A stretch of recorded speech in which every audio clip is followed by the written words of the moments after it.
Skinny. She loved restaurants, but not more than she hated her body. She kissed boys, but she didn't bring them home. She hated being home, but didn't know where else to go. She wasn't shy, but she hated small talk. She craved deep conversations, but would never open up.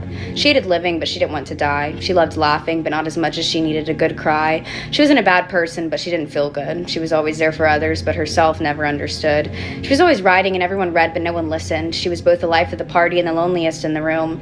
She was always performing, but she hated the crowd. She was always quiet, and her thoughts far too loud. She wasn't a rule follower, but she wasn't brave. She was always praying for others, but never for herself. She wasn't ugly, but she wasn't beautiful.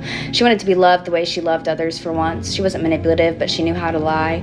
She didn't have her mother's temper, but she had her mother's sad eyes. She wanted her father's kindness, but got his tendency to run away. She was always apologizing, but she never forgave herself. She was always running, chasing, seeking for something she couldn't grasp.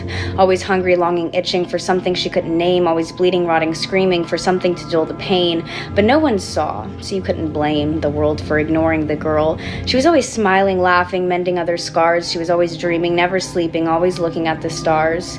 She was born with wings instead of feet, always needing somewhere to flee, but she couldn't fly. Her baggage held her down.